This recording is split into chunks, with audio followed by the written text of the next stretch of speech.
So, how did you feel about them bringing up DC heroes in a Marvel movie? I don't know. I'm kind of more just surprised it took them as long as it did. It took me out of it. Why? Because it made me, I was like, wait, why are they saying Batman? Why are they saying Superman? This is a Marvel movie. Like it was too meta, like tempting to be meta. I was like, this they're making a joke. I don't think it's a good joke. Like, would you have been okay if they made like a joke, like alluding to? I don't know. It's just kind of like, or even like when if the kid was like, yeah, like didn't say anything about Superman, but said something about, yeah, you wear a red cape. And it's like, oh, he's making it. Like, oh, you're like Vision. How about that? A hero that the kid knows. Well, he knows Superman. No, you see what I'm saying? What if it was more implied? Yeah, like, I think it's just more of like, what are you gonna just like a nocturnal animal at night? Like, I don't know, something like. I think it's just like literally hearing the names Batman, Superman. It's like, oh, okay. I don't know. It feels weird. Like, I don't know. It took me out of it. That's what I'm saying. That's all I'm saying is that it took me out of it. It took me out of the moment. Okay, I didn't have that much of an opinion about it. This is Tommy. This is Jacob. This is Tommy and Jacob's mixtape.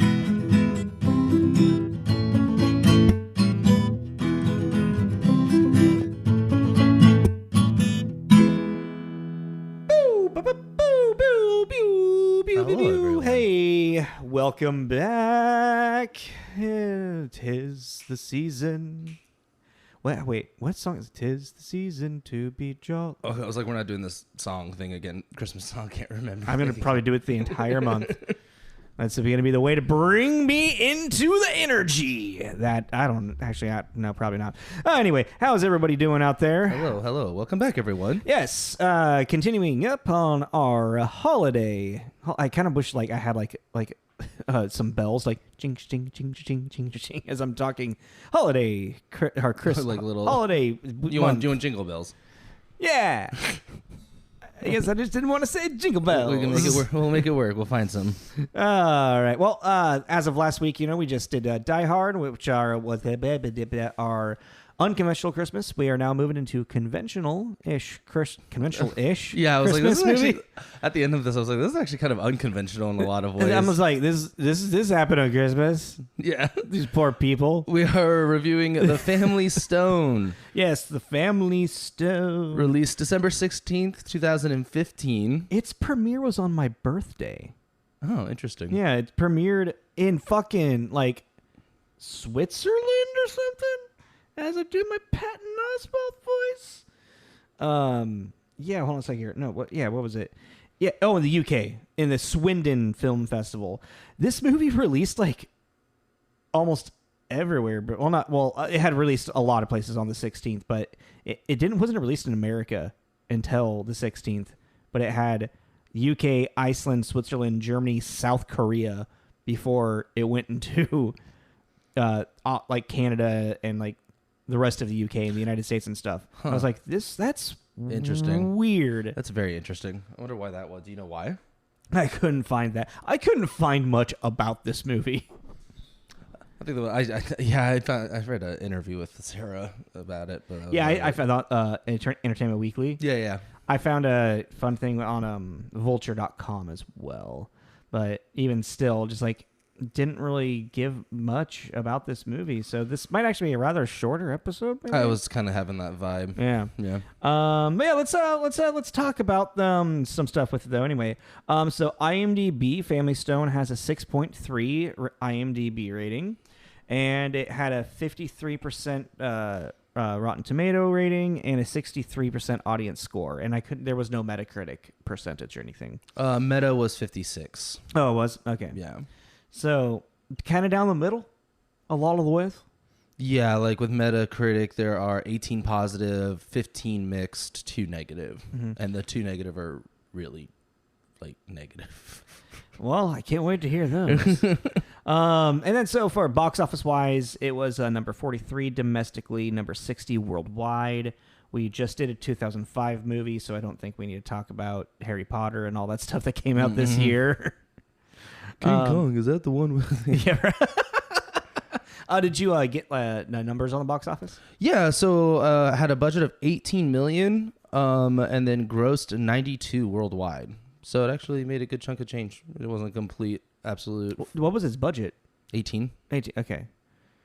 Yeah, you just said that. I heard that as a completely different thing. 18 million. So yeah, it made some money. It made its money back, and it's probably still, occasionally puts some money in, some of those actors' pockets. I was trying to figure out. I was like, what do you think the biggest thing was used, like budget wise? And I was like, probably the actors. Yeah, because there's a lot of people in this. Yeah, there is. That's what I assumed. The actors. Yeah, because it's like it's an at-home Christmas movie, it doesn't seem like it was like filmed on a soundstage or anything. It was like filmed on location or at like a house that they found. Yeah, Just like 18 million. That seems like a lot for what this is. No, I mean if you think about at least $1 million per actor, like big name actor. Well, yeah. And then you got to pay the director, and then you got to pay your writer, and then you got to pay your production team, and then you got all your post production stuff. That's fair. Tommy just went to like, oh yeah, there is a lot of people. There's a lot of people in this. Oh yeah, look at the credits. There's at least like over 50 people that went into the making of this film, technically. Mm-hmm. Okay, Family Stone, directed by Thomas Bazooka. Do you want to do your his synopsis real quick? Oh yeah, sure. A straight-laced woman visits her boyfriend's bohemian family for Christmas, with horrifyingly awkward encounters and moments ensue. Where horrifyingly awkward encounters and moments ensue. I like to use the word bohemian because that it's a good way to describe this family, but it's like it's not what I would ever like modern bohemian people. Mm-hmm. I don't really assume them to like. I just think every time I think of Bohemia or bohemian people, I immediately go to Moulin Rouge and like the like artists and people like those people, because I mean, but modern bohemian people are very casual actually. Well, like if you think of like the parents, they're like white middle class successful artsy fartsy type. Yeah, like we're hippies that became successful. Oh my god, we're bohemians and became like professors and stuff like that. Like so. Yeah, they're bohemian. What does bohemian actually mean? Now that I think about it, we're just throwing this word around. I made sure to look it up before I wrote it down. It's like, do I actually know what that word means? Bohemian, a socially unconventional person, especially one who is involved in the arts. Yeah. Or adjective, socially unconventional in an artistic way. I want to start using that as I want to start calling people you fucking bohemian person. Like use it as like a negative incantation. Almost like a slur. Yeah. You bohemian. Oh, look at you fucking bohemian with your culture. All right, so let's go into who wrote and directed this? Who was Thomas Bazooka, which I promise you that's what I looked up and that's what his name is pronounced. It's spelled Bezucha, but very much yes, Thomas Bazooka. I was like, that can't be right. I looked up a couple of times. I thought it was like Bazoocha or nope, it's Bazooka. Huh. Mr. Bazooka, right on. But yeah, more or less known for this movie, I would say. Yeah, I mean, like except for the big thing coming out. Oh yeah, he's going to be directing Secret Invasion. Not all of it. He's directing episodes. Yeah. In Marvel Secret Invasion, but I was looking at it looks like Big Eden would be kind of like his big thing before everything. That's like his Sundance or not just Sundance, but like his film festival winning thing, and then Monte Carlo is a movie with Selena Gomez. Yeah, I saw that one. Like I don't know. Let Him Go with Yeah, who was in that? What's his name? Bringing it up. Oh, Kevin Costner. Oh, Costner and Diane Lane. Yeah. Which I see them. I'm like, cool. They were in a movie together again. That's Superman's parents. Yeah. Is that a prequel to Superman? It looks like it takes place on a farm and everything. Too. Exactly. Oh my god, we should watch it make some like fan. Oh my god. Connection. What if we like recut it to like they're hiding Superman the entire time and they're in a barn or something? Yeah, what if you took that and you made like a prequel trailer? Like the Let Him Go ends with Superman crashing into the barn. I think we're having fun talking about everything else in this movie right now. So that's Thomas. Thomas, he only has 5 directing credits and then 6 writing credits. I don't like it's. I guess he just hasn't really had the desire to do much, or hasn't really like got a lot sold. Like even like his Wikipedia is super small. Yeah, because he has 5 directing credits, 6 writing credits, produced 1. Like he's kind of quiet out there. Yeah, but I mean, he was he got that Secret Invasion. Yeah, gig. I was like, oh, okay. Which I feel like Marvel picks good people usually. Yeah, but I was expecting like when I did a little bit of a like research on him that there would be like, oh no, he's also like, maybe like a reporter for this company, or like like interviewer for IMDb, or like something. It's like, no, I couldn't find, like he did this movie and some other stuff, and he's just doing his thing. I guess. Yeah. Well, so the Family Stone's got a big cast. That's for damn sure. Yeah. I don't know if we want to kind of go down through everyone, but we definitely want to hit, I think, the top 3. This is something I did actually want to talk about before we started recording, but I forgot to bring it up. Who should we be like focusing on? I definitely feel like Sarah Jessica Parker is the first one. So let's go down to her. Yeah. Most popular, known for Sex and the City. Footloose. Oh yeah, I forgot about Footloose. It's my favorite 80s movie, so I got to bring up Footloose. If I can talk about Footloose. Wait, she's not the main lead girl, is she? No, she's her best friend. Okay. I was wait a second here. She ends up dating Kevin Bacon's best friend, the one that likes to get into fights. Fuller. Oh, okay. The one that's always getting the shit kicked out of him. Yeah, I don't really remember Footloose. The one he teaches to dance. Yeah, I don't really remember Footloose. Okay, that's like the point of it. she's also Sarah in Hocus Pocus. I was just about to say that. I wrote down more. She's in Mars Attacks. She's in Dudley Do Right. I don't remember. I don't think I've seen Dudley Do Right actually. With Brendan Fraser. Yeah, I don't think I have. That'd be fun to do that in Bullwinkle, Rocky and Bullwinkle. I thought you were going to say Dudley Do Right and Tarzan or George of the Jungle. I'm cool with that too. Just do Brendan Fraser double feature. I would love to do that. And then Failure to Launch with Matthew McConaughey, and I mean she's in a lot of other stuff, but I really feel like Carrie, like her role as Carrie in a. Aren't her and Matthew Broderick married? Yeah, she's married. Yeah, to Matthew they've Broderick. been married for a long time. A while, yeah. Oh yeah. So I think they met through some type of Broadway production he was in. Oh. Huh. Yeah, that's a very interesting couple. That's a very interesting couple. It is. Yeah. Carrie and Ferris. Oh my god, yeah. Oh my god, that would be like an interesting like skit, I guess. Like if Matthew Broderick would to act like grown up. Ferris. No, have someone like do like act like Ferris Bueller, and then have them meet Carrie from Sex and the City. Mm-hmm. Like Ferris in his like late 20s. Like what kind of person Ferris Bueller would be. I think she dated someone in Sex and the City that was like that. I think it was Timothy. Yeah, Timothy Olyphant's character. No, he was in his early 20s. Yeah, but he had that kind of I'm a cool guy. Yeah, because he was a 22-year-old like and living and he's Timothy Olyphant, That's like one of the first episodes, isn't it? It's pretty early. Yeah, I think actually the name of the episode is "The Land of the 20-something-year-olds." Oh yeah, because she ends up being at like his apartment. Yeah. Anyways, sorry. I would say up next, Diane Keaton. Yeah, I was gonna say her or Dermot, but yeah, let's throw into Diane Keaton. I mean, she got a really big break with Woody Allen in I forgot to write it down. What's that Woody Allen film that she was in? Oh, Oh, it's just on the tip of Yeah, my head. Annie Hall. She's Annie Hall. Annie Hall. I didn't know. I didn't realize she was in The Godfather. I didn't see that. Was she? Mhm. Really?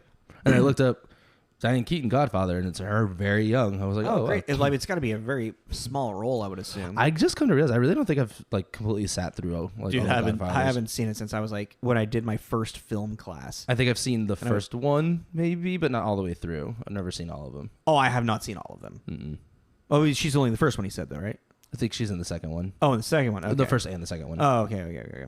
Father of the Bride. Yeah. Oh, love the Coopers, which I want to watch because that's another like family comedy Christmas thing. Oh, really? But it's got a lot of budget. Like John Goodman's in it. Oh, like, hell yeah. Yeah, that's another kind of one that I want to watch. Something's Got to Give, I think, is maybe one of her biggest ones with Jack Nicholson, you know? Mm-hmm. Baby Boom, First Wives Club. which I think is probably my favorite. First Wives Club? Yeah. I don't remember it. I only saw it when I was a kid. Is she in Something's Gotta Give? Is that what you said? That's what I just Jack said. Nicholson? Yes.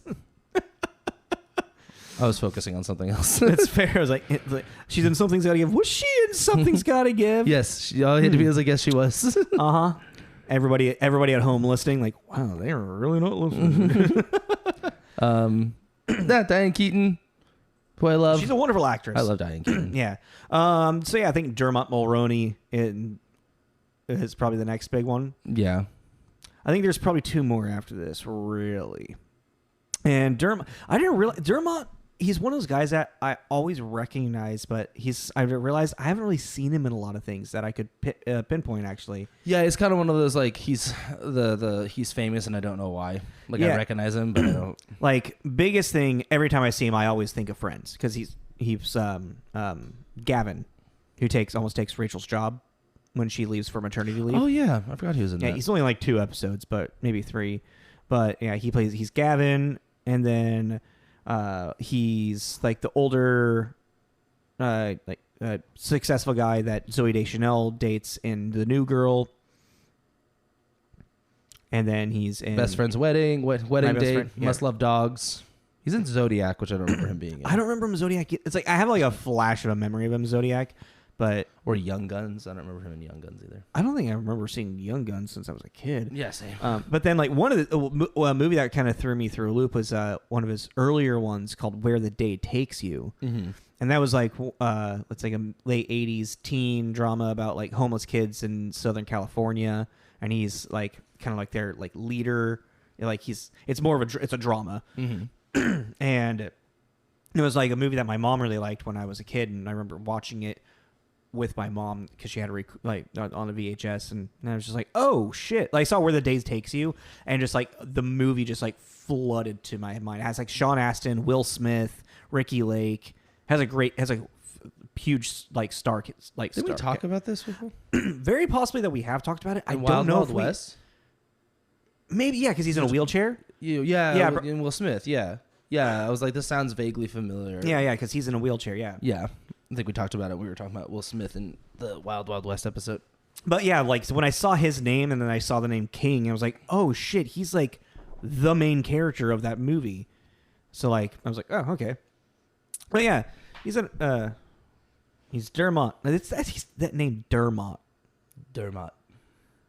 Who do you think is next? I would say the like Luke or Claire. Excuse me.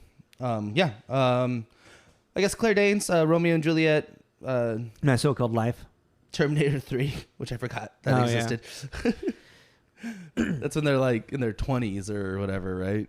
The third one, it's with the female Terminator. She's like half liquid, half metal. Yeah, she's like it's like kind of like Robert Patrick's Terminator. Well, no, yeah. Yeah. I think. Oh man, I think I had like it was like Terminator 3 something. I can't remember the tag to it. Rise of the Machines. Maybe, unless 3 is Genesis and Amelia Clarke is in a really bad one called Rise of the Machines. Anywho, Annie Winkle. yeah, and then I think Luke Wilson is probably the next top guy, top build Character. top character. Don't mind me. I'm just lounging out here for a second. Yeah, right. Tommy's just getting his like feet up on the fucking desks over here. I threw up my back, and sitting here recording is getting increasingly difficult. Do you not have your back brace today? I do. It doesn't help that much when I'm sitting down. Okay. Luke Wilson, Bottle Rocket. Almost like half of Wes Anderson's fucking. Yeah, I was gonna say, he's a boyfriend in Charlie's Angels. Yep. Probably, I think Luke Wilson. I think old school. I actually didn't think about old school. I was gonna go into Idiocracy. That's what I always go to. Oh, that's fair. Yeah. Idiocracy. I think he's my favorite of the two. What's funny is like when he was introduced in this, and I see him go, "Oh, hey, what's up, man?" I immediately heard Owen Wilson. I was like, "Was this originally supposed to be Owen Wilson's role?" Because it's like I always feel that Luke Wilson plays a little bit more of the straight edge type guy, and Owen Wilson is more like the aloof character. So it was interesting to see Luke Wilson play more of like the aloof, like pothead, like. Yeah, it's more of like a Owen Wilson role. Yeah, it's like you could probably... I could see him being plugged in there. Anyways. Yeah. They're kind of the Wilson brothers interchangeable moments. Yeah, there are a couple of those. Do you... Any, like, just quick shout-outs? I mean, this is one of Rachel McAdams, like, kind of, like, breakthrough roles that got her, like, out there, before she started doing The Notebook and stuff. And maybe Mean Girls was right before this. Yeah, because she did Hot Chick, Mean Girls, then The Notebook, and Red Eye. There we go, yeah. Yeah. So, like, this, like, Mean Girls and The Notebook, like, those, I would, more Notebook and Mean Girls put her on the map. But I think then Red Eye also helped because it was, like, a thriller, dramatic kind of thing. That's fair. Didn't get stuck in the... helped her not get super stuck in, like, the teenager or, like, rom... Well, she definitely, like, got too old for the teenage stuff, like... I mean, looks very... it's crazy, like, they did a really good job making her look a lot younger in Mean Girls. Yeah, I was going to say, because, like, Hot Chick and Mean Girls and Notebook, like, she's actually... She ain't a teenager. Yeah. Like, no. And then I think after that, maybe, like, Craig T. Nelson. Yeah. The father of it, from old movie Coach, or show, Mr. Incredible. Yeah, Mr. He's more of like our parents' generation know him more. Yeah, but I feel like, well, especially people like our age too, you'll see him, you'll recognize him. Yeah. Yeah. And then I don't know how to say his name. Oh, are you talking about the deaf brother? Yeah. I didn't write him down. Because he doesn't really have much. I know, I just want to throw out that they're in it. Probably Giordano or something like that. Giordano. Yeah. Brian White, Elizabeth Reeser. Paul Schneider, which I thought was funny. I didn't remember him being in this. Oh, yeah. Well, I mean, yeah, he's got that small... Yeah. The finishing of whatever Amy's character arc was. Yeah. Yeah, so what do you got for reviews, though? Let my people go. I don't know why that was random. I do not know where that came from. Prince of Egypt. There's a Christmas movie for you.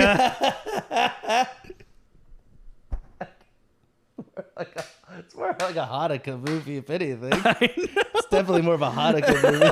If you want to you want to put a holiday onto it. I just say the line, "Let my people go." Know. It's definitely more of a Hanukkah movie. Excuse me, sorry, that got me. Kenneth Turan. Okay, hold on a second. I got it. Okay. Kenneth Turan at LA Times. A film that's at times as ragged and shaggy as its family family unit. But as written and directed by Thomas Bazooka, its offbeat mixture of highly choreographed comic crises and occasional bit of reality make for an unexpectedly enticing blend. God damn. I'm having a hard time talking like this. Yeah. Sean Axmaker, Seattle Post Intelliger. In place of the dysfunctional family Christmas story we've come to expect for the holidays, the Family Stone gives us a cheerfully uncensored, generic counterculture clan and tosses a tightly wound control freak into the center of their holiday celebration. I like that one. I like how it points out the counterculture idea. Yeah. Yeah, because it's not this is definitely not your conventional, like, family. Yeah, like the whole conventional Christmas movie thing kind of backfired a little bit once the plot ensued. Oh, no, it's 100% a conventional Christmas movie. Just with, like... Unconventional people? Yeah. No, actually, the whole Christmas thing is like I think what actually makes this movie not that strong. Well, it's But yeah, okay. I have a point to that. Mick LaSalle at San Francisco Chronicle. Bazooka made something perverse. A feel-bad holiday film about a repellent family with a milquetoast dad and a smug, devious harpy of a mom. Wow, you apparently had a very nice childhood growing up. I was like, that was brutal. The other dude, that was the nicer of the two negative ones. I didn't want to read the other one. I was like, it's like, obviously you don't know what family dysfunction looks like, or you do, and you're just afraid to like. You don't want to see it on television on the big screen. I mean, it's dysfunction, but it's love. Yeah. Oh fuck! I lost my thing I wanted to say. Oh, about this is like it like oh yeah, that might actually the whole Christmas element, because it's like if you took the Christmas thing out of here and you just made it like a family drama. I'm introducing my partner to my family. She's a little more high strung. They're a little more loosey goosey.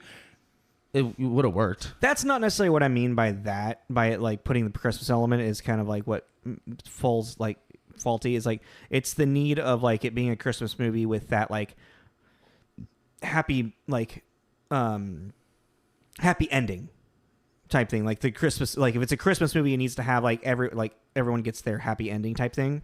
Oh, so if it wasn't a Christmas movie, maybe you could actually end it more of on like not everyone ended in this perfect but world. I think it's smart for it to be a Christmas movie because that heightens the stakes. It's smart for it to be the story of the movie to happen on Christmas Day because it heightens the stakes for the characters, for Amy's character and for Everett's character and whatnot, because that's most tense time of the year, with your family, introducing your significant other and all that stuff. Like that's so. I'm sorry, also, but that concept alone is insane to me.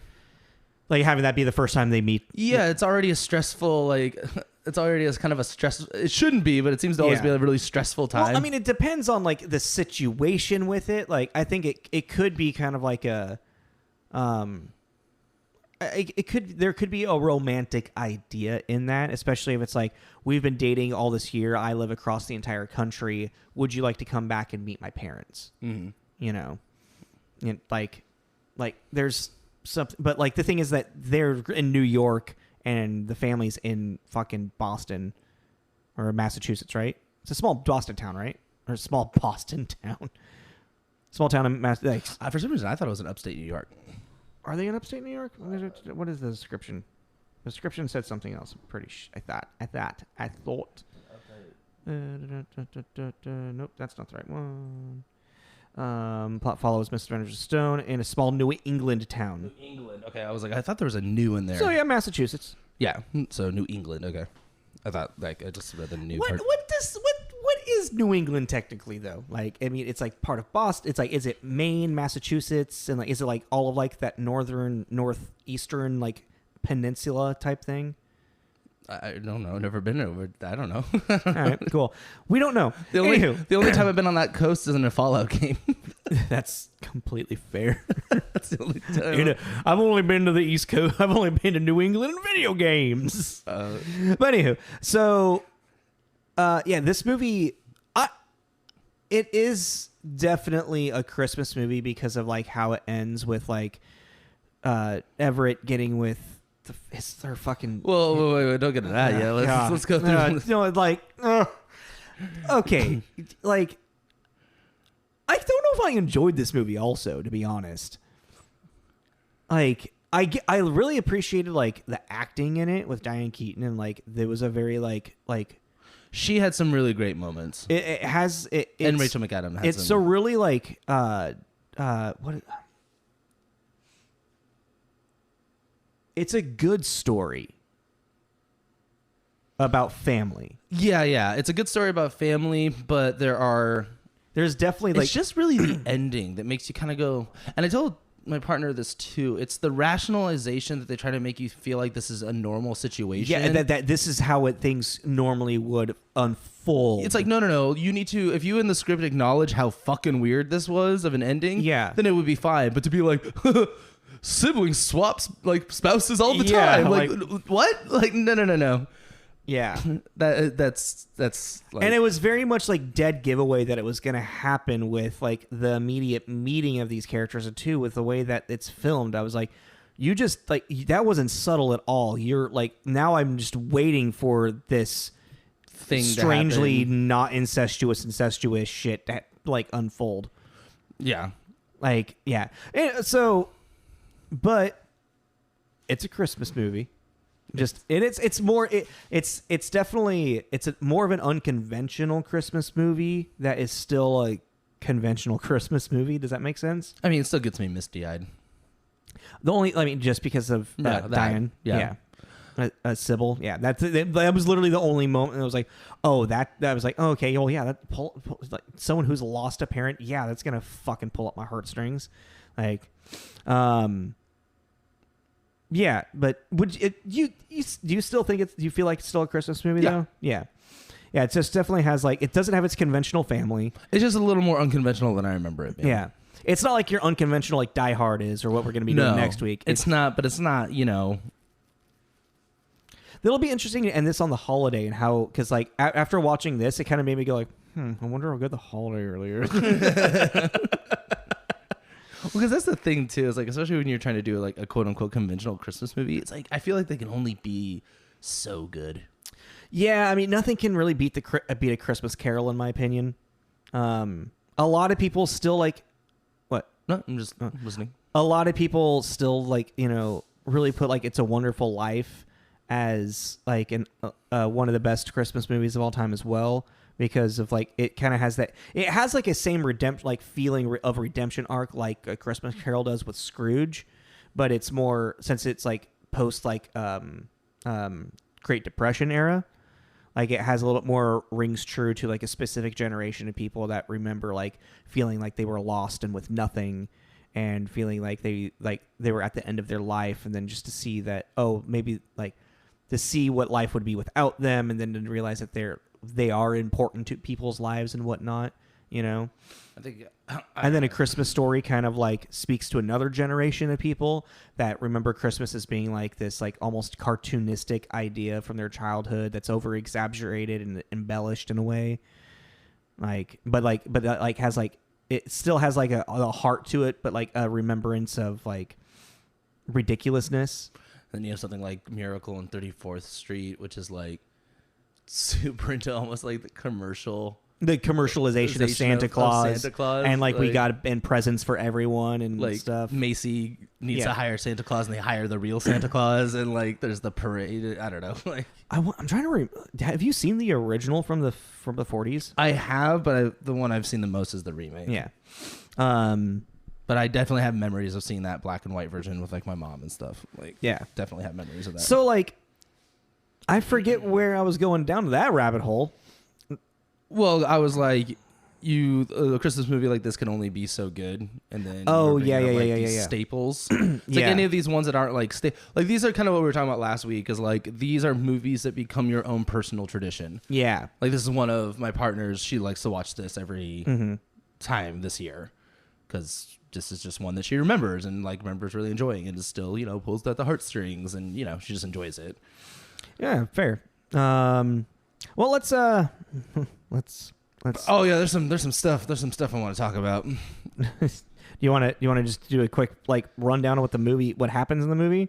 Yeah, so you meet Meredith and Everett, Parker and Maroney. Parker, just Sarah Jessica Parker. Oh, I thought the way that you said Parker, it sounded like someone's first name. Oh no, Sarah and. Yeah, so it's Dermot and Sarah Jessica Parker. Yeah, so successful New Yorkers. This movie, I do gotta say, like, this movie did a good job of quickly like introducing who these people were to like just get into the meat of the story. Yeah, like they're like successful. Yeah, it's like you get just like this opening thing. If you see Meredith, who's uptight, very strung, very high strung. Mm-hmm. Very direct with the people that she's talking to. Her ponytail's so tight. Yeah. I do got to say this actually. I was like impressed with Sarah Jessica Parker's acting in this movie because she's not, in my opinion, she's not one of the greatest actresses. I feel like she does comedic very, very well.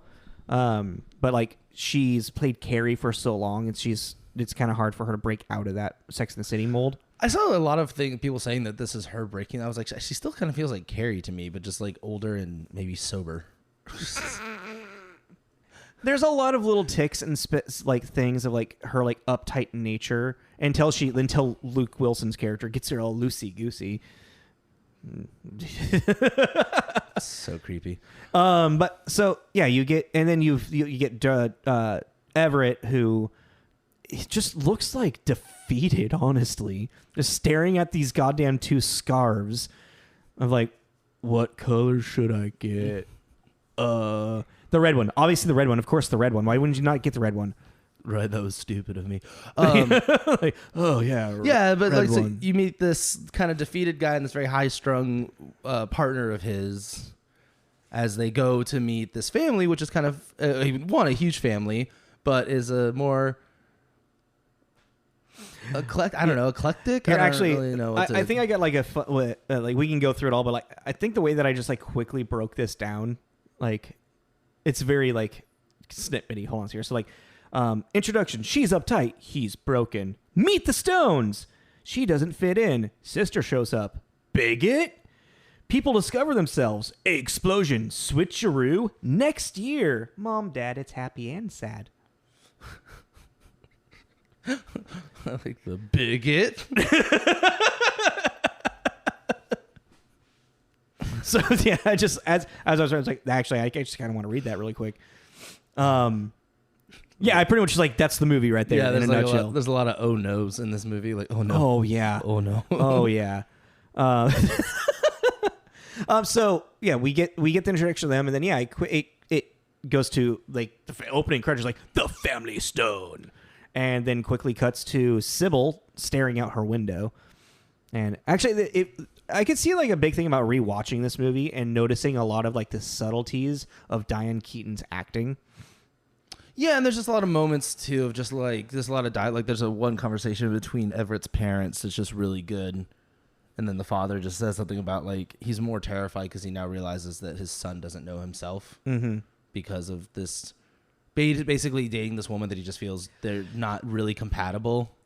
I don't feel like they gave her a chance at the beginning at all. Not really. Like, no, it's like, I get, like, yeah, they're really not compatible, but can you have some compassion towards your goddamn son and the partner they brought home? Like, yeah, but also, Jesus. But you also have to think that there's a rotten apple in the bunch because it shows that McAdams had met her already, and she was already at the house talking shit. Yeah. So I think she was like the whisper in everyone's ear, so everyone already had. It doesn't seem like fucking the mom was gonna like really like she was gonna throw out judgment regardless, is what it sounded like. Well, but that's what I'm saying. I think that Rachel McAdams was like had been shit talking this woman. Well, the apple doesn't fall from the tree.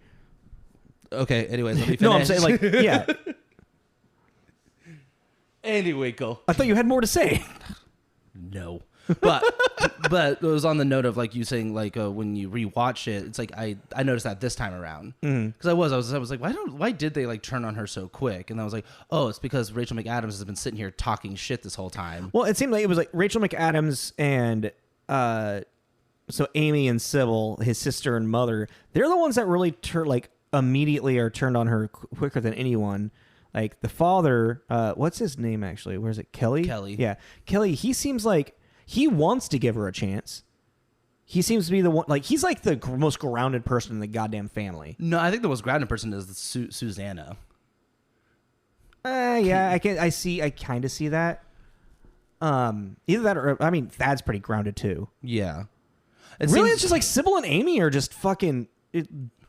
Yeah, and then Dad's kind of stuck in between because wife and then trying to be kind of like... Getting stoned with his son. Yeah, you know. I want to try these brownies.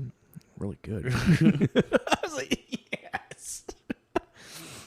But then fucking Meredith does a couple of things to shoot herself in the foot. I mean, yeah, no, it's like she's like definitely like way too high strung, and like she's making stupid fucking choices. Like when she gets there, she freaks out about them sharing his childhood bed together.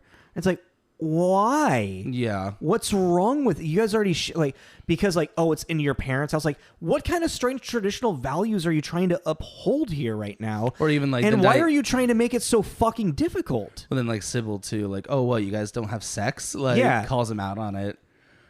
Like, she's like, her high strung nature is definitely it's a plot device, a character device to like make tension in the plot, but it's like at a certain point, it does make you wonder, like, why is he with this girl? Well, that's the thing too, is like she's like not trying to put anybody out, but by not trying to put anybody out, she makes more of a situation and puts more people out. No, she's, in all honesty, like, I'm trying not to put you out, but she's not. I didn't find her to be very likable in any way, shape, or form. And they're trying really hard to make you feel bad because this family's turning on her, but at the same time, you're like. And actually, I think Thomas Bazooka did a really good job of doing this weird back and forth of where neither of them are in the right, but neither of them are in the wrong. Yeah. Because she is trying really hard to impress this family that is not really giving her a chance. But then she keeps fucking shooting herself in the foot, saying the stupidest shit, making the dumbest decisions that's making the family not want her to be there. Yeah. So, like, it's just like an ongoing, it's just a vicious cycle of like, no, like bad choice from her, bad choice or bad thing from them. Like, but that's also like, it's also. Rachel McAdams is really good as the mean girl. Yeah. But like, it does represent, it's an exaggerated sense of it, but it does represent truly like how some people feel like going back to the holidays with like, you know, with a new partner or like, you know, with their family and whatnot.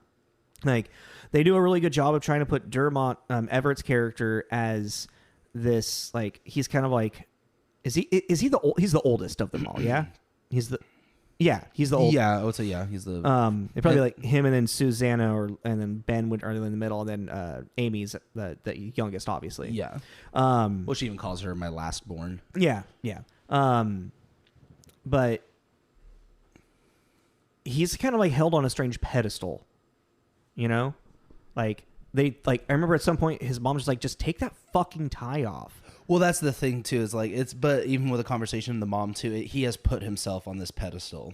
Like, he thinks he needs to be this, that, and this and that. And they're kind of like, no, like the whole tie thing. It's like, why are you still wearing that fucking tie? I love Diane Keaton in this. She was funny.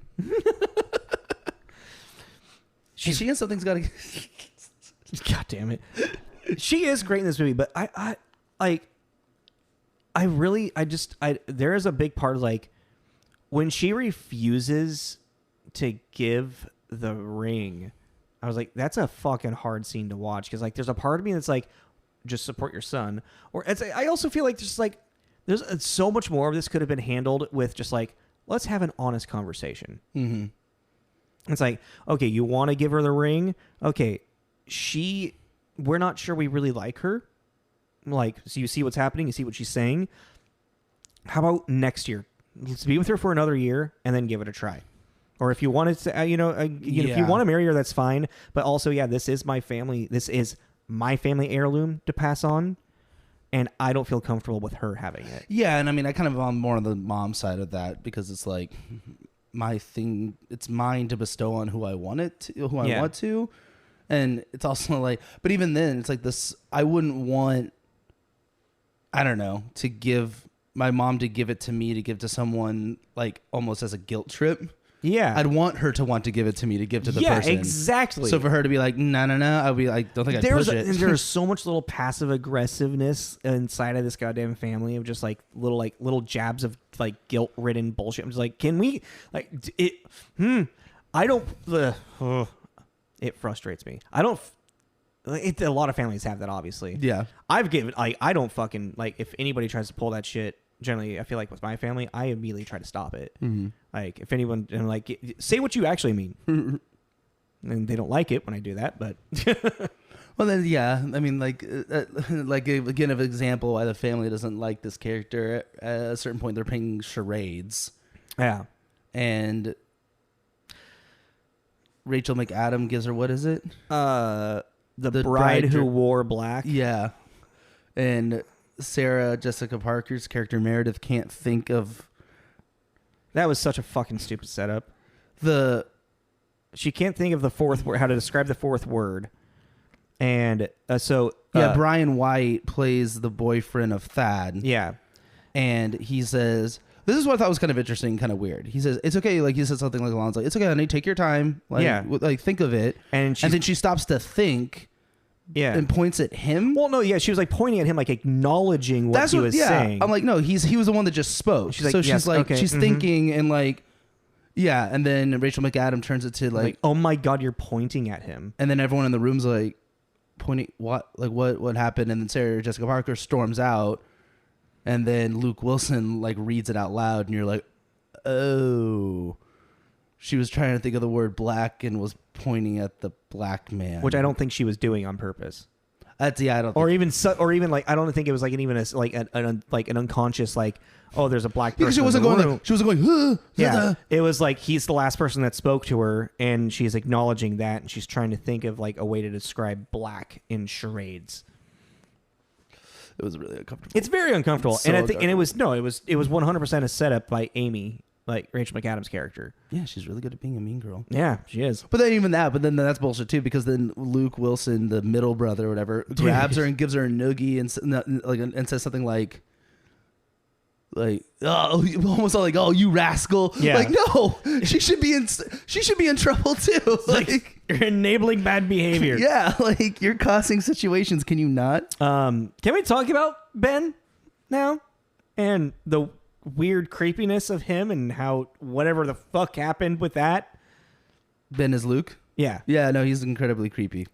So he's incredibly creepy. As soon as he gets introduced, you can kind of tell he's kind of like he gets the slow motion moment, like she's coming down the stairs and he's doing this prolonged stare. Like, oh wow, then he only has glowing reviews about her because clearly he finds her so attractive. Yeah, and I think she's great. She's just wonderful, isn't she? Well, because even when he's having that moment, clearly like staring, like whoa.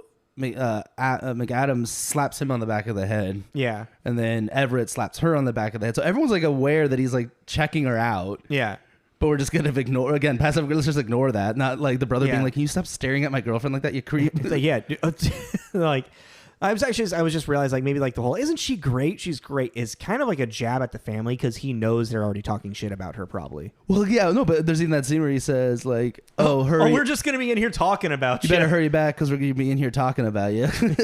It's like, that's like such an awkward thing to say. I do respect his like that idea of his character that he's the one that's like, I'm just going to tell you exactly how it is. Yeah, he's like pretty real. He's not trying to, he's not doing the he's like being overly nice, but also I think he's almost like, he's almost like the black sheep of this family. Yeah. Because he doesn't play into this kind of like, shh, oh, she's here. Yeah, exactly. No, he's like, oh, just so you know, they were just gossiping about you. Yeah. And how your shoes were broken and you had a little bit of conniption fit. Hey, that was fair, dude. No, right? Those shoes were probably like very expensive. Yeah. But it's like, some people are like, oh, they're just shoes. But it's like, it doesn't matter if they're shoes. Anything that's important to you, that even if it's not worth a lot, anything that's important to you and your child breaks it. Yeah. That's on you as the parent. That no, right? It's like, can you like, why doesn't your kid have respect for other people's belongings? And, yeah, because the little girl straight up took him out of her suitcase and was wearing him around. Yeah, like it's like no, like other people's things aren't your playthings. Yeah, that's a parent jump in. Like yeah, rectify that, I guess is the word. Man, where are we at in this? Oh, I guess like. Well, I think we were just now talking about the awkwardness. Yeah. And then she like checks into a hotel. Yeah, then she freaks out and checks into a hotel. What is it's the charades moment that makes her do that's the first. So then she decides the next morning she's like, I'm gonna check in. Yeah, so she gets in a hotel and then she calls her sister to come in. Another great idea. Who's Claire Danes, and one of the worst written characters in this goddamn movie. She's barely. She's not even a character. Mm. Like she's literally a vessel for Everett to fall in love with. Yeah. Like there is no depth. Like she's literally the description of pretty much almost like an idea of a manic pixie dream girl without even becoming a manic pixie dream girl. Like it's like this is where I'm talking about where like putting the idea of like the Christmas holiday romantic idea into it makes this movie fall apart. Mm-hmm.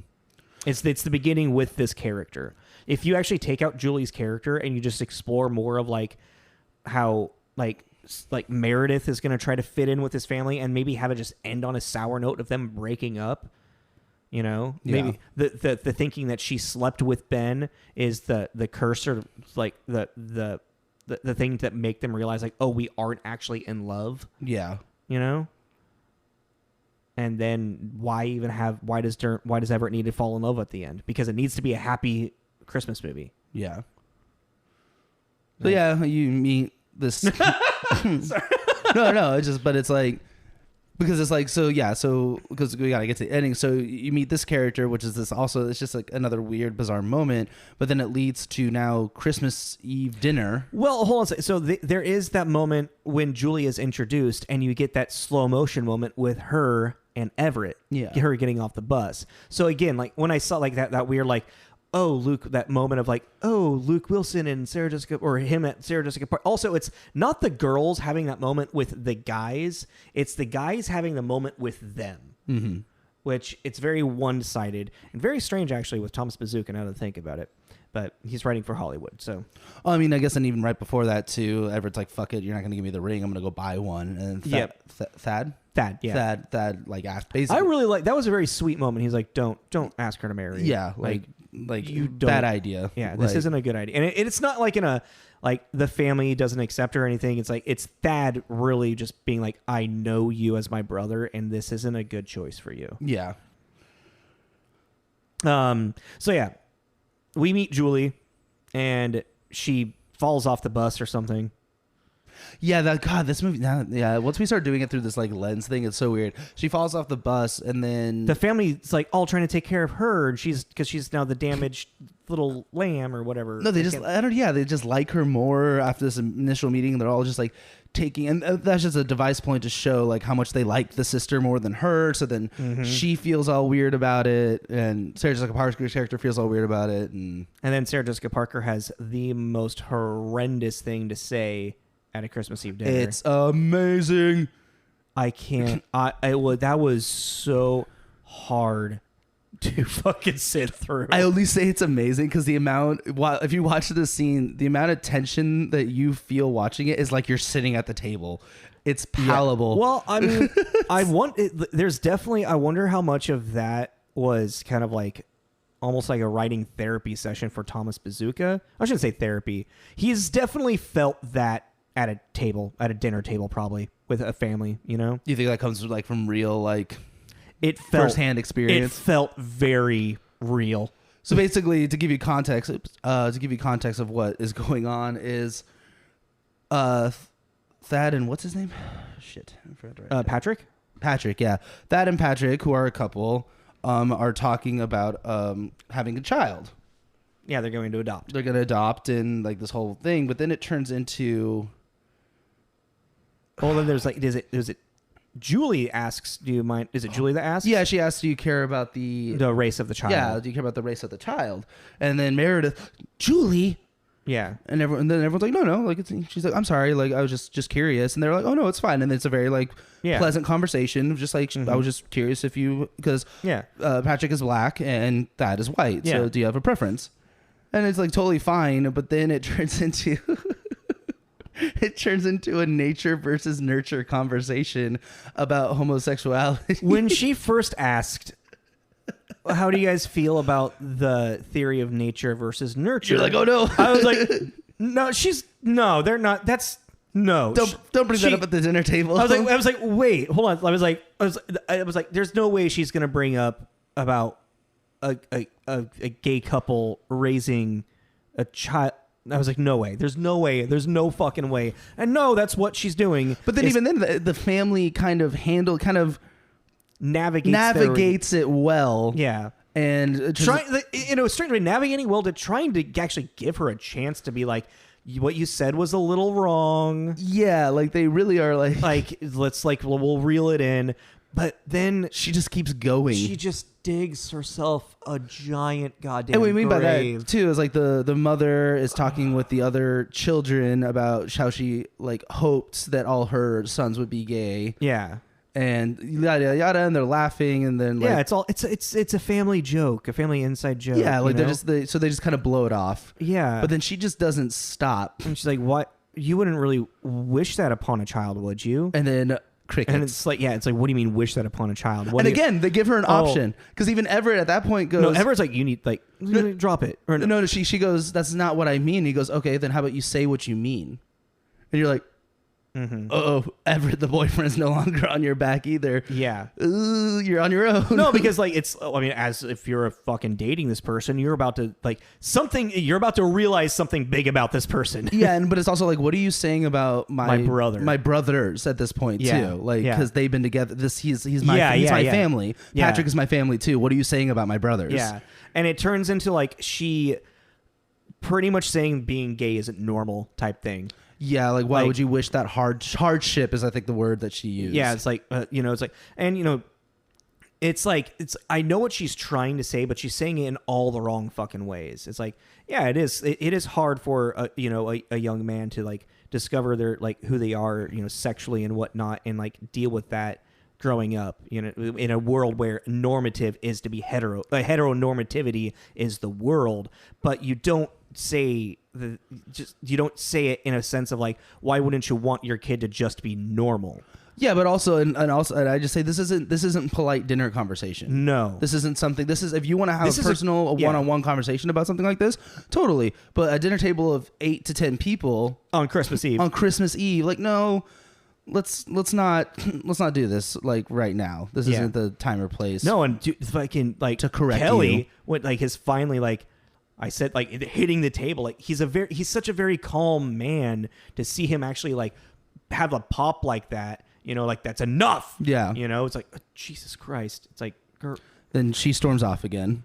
Oh, this is kind of like, I would say the precipice of everything. Yeah, it's like, so like in writing theory, it's like you have like your inciting action, which is kind of more like what sets the story forward. This is kind of like a second inciting action, which like sets up for like the huge rising action to the climax of it and whatnot, because this is really what sets up what really happens, I guess. Then Diane Keaton has a good moment with Thad. Yeah, she does. Like, because Thad is obviously becomes very upset about the conversation. Also, Thad is deaf. We should point out really quick, Thad is deaf. So like they all sign in the movie. Oh yeah, and Meredith is like yelling at him. Oh my God. I guess that's one of the first ones. Yeah, she's like, does that hello, hi, and he even looks at everyone else. It's like, why is she yelling? Yeah, like he can like, why is she yelling at me?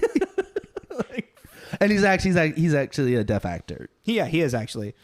So the family does, and it's like it seems like he can read lips too, because they're doing very half talking, and then like we'll throw in certain signs for certain words. From what I've got, like I had a person I grew up who was deaf. Like sign, like they obviously knew sign, but it just reading lips just became a very common thing. Mm-hmm. It's just like it's like the sign, but also like it's all about facial expression. Remember Sparkle kind of talked about that as well. Like a lot of like deaf people, they read from face, like just all of it. Isn't it also like a practice to say it out loud as you're signing it? Mm-hmm. Yeah. Mm-hmm. It's just like how you're supposed to do it. Yeah. So the whole thing. Yeah. And apparently they all got a crash course on sign language. Yeah. Yeah. Wonder how it is. What do you mean? Like how it actually is, like how their technique is. I can't, like in the movie. Yeah, like I can't read sign language. Like, are they actually like doing it pretty like accurately, or is it pretty loosey goosey?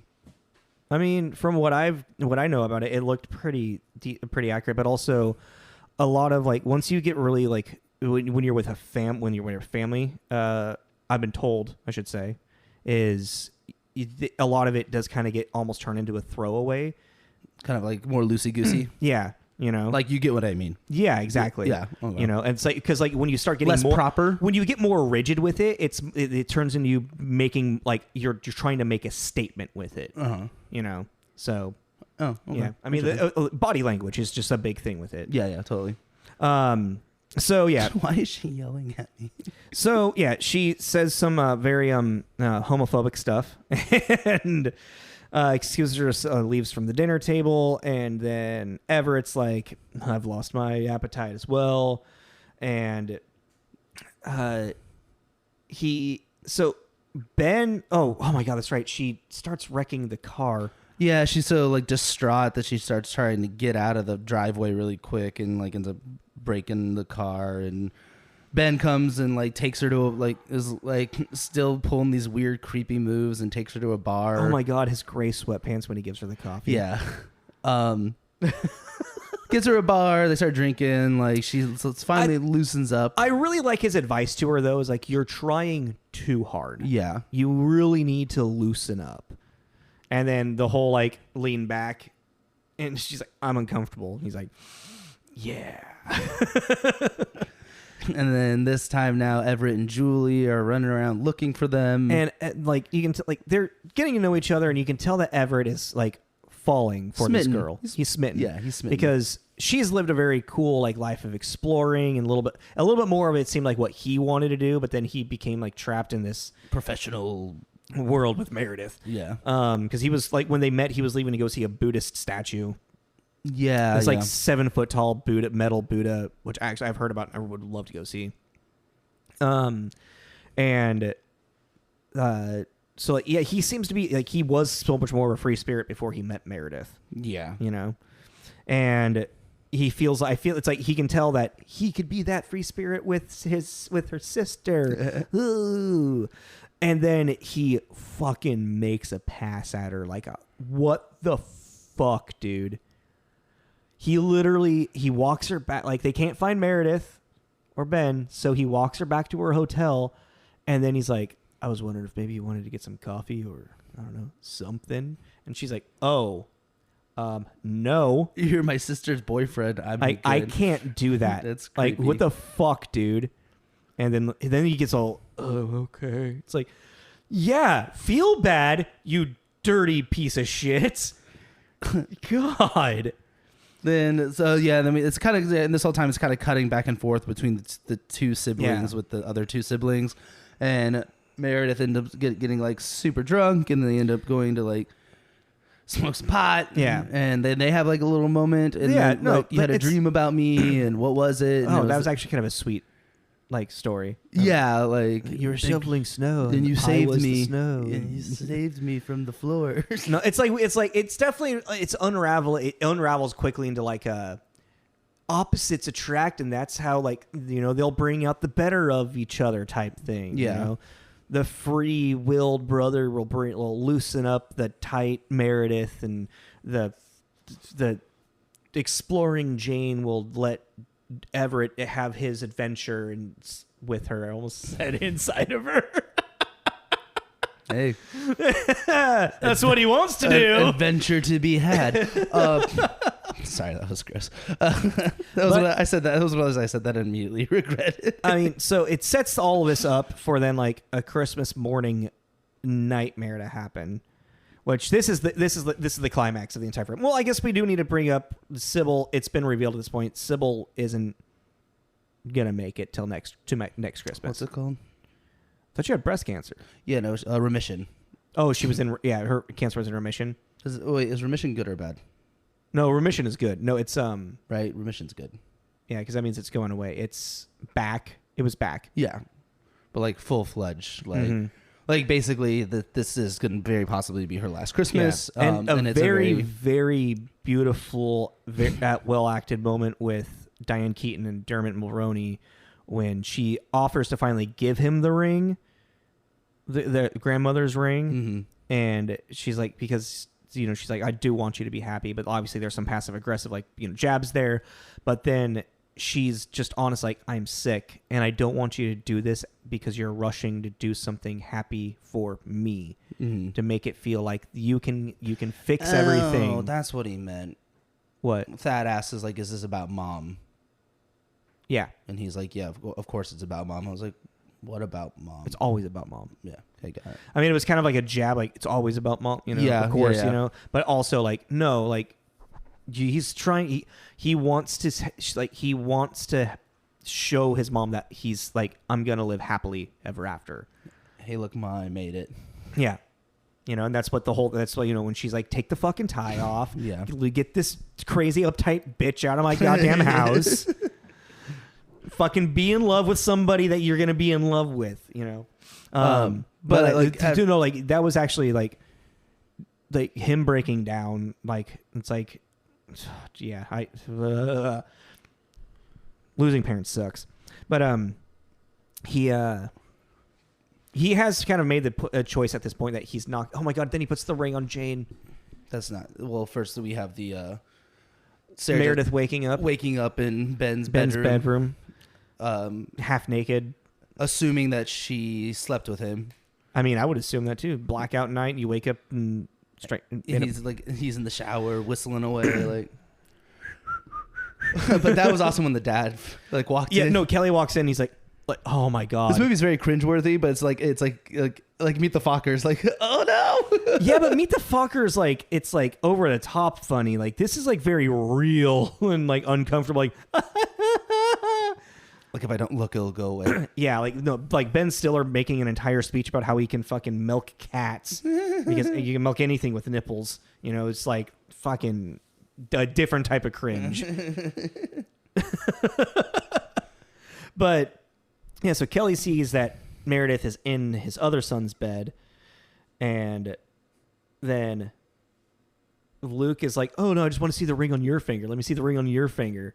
No, Everett. Sorry, not Luke. Yeah, Everett's like, "Let me see the ring on your finger." To Claire Danes, Julie, and then she's like, "No, not a good idea." And then the fucking ring gets stuck, and she has like a meltdown, has to go in the bathroom. So Meredith. Then everybody finds out that Meredith's there. Like, where have you been? Oh, I just showed up. Runs into the bathroom. Like, why do you have that? Why do you have the ring on you? What do you think? And like, oh my god. Yeah. And then she gives the gifts to everybody, and it's sweet. And you actually realize that she has a heart. Yeah. And then no, I will not marry you. I didn't ask you to marry me. Oh god. I wasn't gonna ask you that. And then that's like. And then I slept with your brother. Whoa, we didn't sleep together. You slept with her. Chase around house for some reason, even though sibling drama. He wholeheartedly explained everything, and then the chase like happened, which I thought was kind of weird. Yeah, Dermot was seeing red because everything's falling apart for him right there. But I think the best part is. Sarah, as Meredith goes like she has this like egg breakfast that she's been wanting to like that she like prepared the day before. She's really like wants to contribute to be part of the family, and it's like the one thing that she's like, this is the one thing I can do really good for everybody and whatnot. So like she like goes into their I don't know why she's balancing 2 casserole dishes like that. That's the dumbest thing in the goddamn world. So they'd fall on her. Yeah, exactly. But she's slowly moving with these 2 full casserole dishes full of eggs and like vegetables and stuff. And Sybil accidentally hits the swinging door and explosion. Explosion. And then the most hilarious meltdown of all time, because not only they're laughing and angry and crying, like it's so many mixed emotions with all 3 of them. Yeah.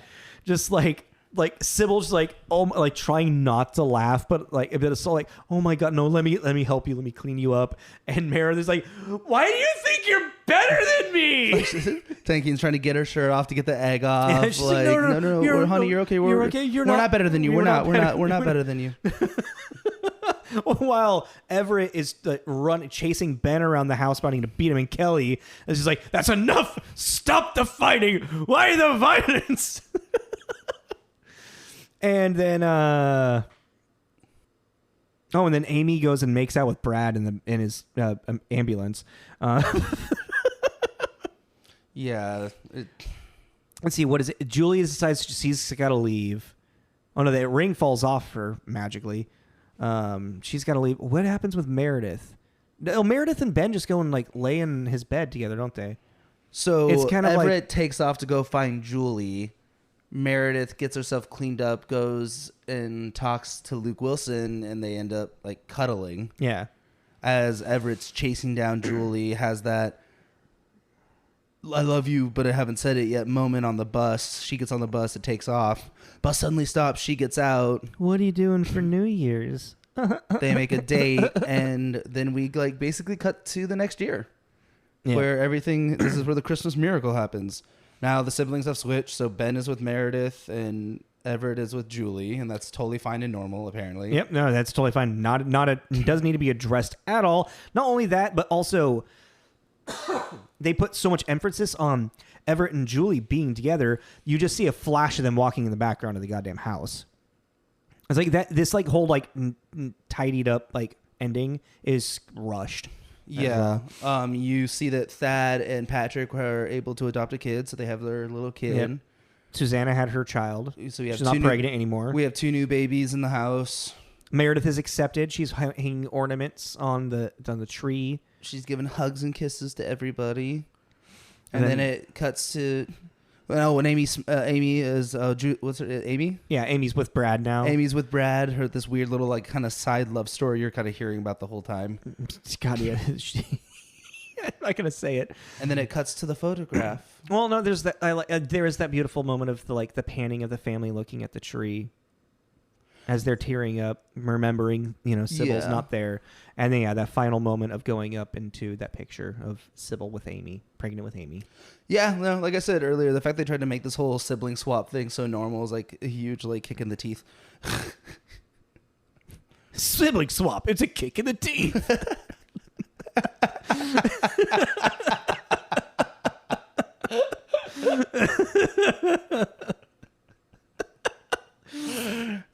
We just created a new reality TV show, right? Oh god. Well, so yeah, we've already kind of decided. Yeah, it is a Christmas movie, more unconventional, but more conventional than an idea of an unconventional. Where do you rate it? Where do you put it? A wet mogwai. I kind of want to keep going to my Billy. Just like, yeah, it's there. Wet mogwai. Yeah, because it has its moments. Like, I don't feel like maybe wet mogwai. I was thinking mogwai after midnight, but yeah, no, it's a wet mogwai. Yeah, it's like I wouldn't call it a gremlin. It's like a wet mogwai that wants to eat after midnight. Yeah, I don't know. Yeah, wet mogwai. Yeah, because I still enjoy it, but I mean, it's definitely got its faults, and it's not one of those like I'm not gonna sit here and be like, what are you talking about? That movie's amazing. It's like, no, I know it's got its faults, but I still really enjoy it. It's very well structured. It's a very well structured movie. I think the forced narrative of Julian. I think if Claire Danes' character is taken out, and you kind of like rework the ending, this movie would be really good. Yeah, make it a little less Hollywood. Like everything worked out for everyone. Look, yeah. I mean, maybe it could have been like Meredith and Ben get together and Dermot. You could have done a breakup. You could have gotten Everett and Meredith broken up, and then like breakup implied that maybe something was gonna happen with Ben. Yeah, maybe somewhere down the road. Maybe like it didn't need to be so like. They're together. Look, like it didn't need to be so like everything worked out. They met their true soul partners by going to the family dinner. Yeah, well, that's kind of it, I guess. Yeah. I mean, it's like I enjoyed the movie. It's like it's like nothing to write home about. Actually, I don't know. I feel like a big thing with it is I think Sybil's character, like Diane Keaton, like the whole like mother arc, really it pops. I would like it's like whatever, but I would recommend this movie. Like if you've never seen it and you're looking for something kind of, let's say like you are feeling kind of worn out on your usual traditional stuff you watch and you've never seen this, then give it a try. That's a good way to put it. Yeah. You're like, hey, I watch Love Actually every year. I want something else that's kind of like comedy, kind of drama, but like family. Yeah. Be like, watch Family Stone. If you're into that kind of like dramedy kind of thing. Yeah. Then I would check it out if you haven't seen it. I wouldn't be like, avoid this movie at all cost. Yeah. There is definitely like, it feels very grounded in reality. It's minus the Hollywood love story thing. But it's like the family dynamic and the tension of like being the new person coming into it. It feels very grounded. It felt like it was based off a play, honestly. I could see that.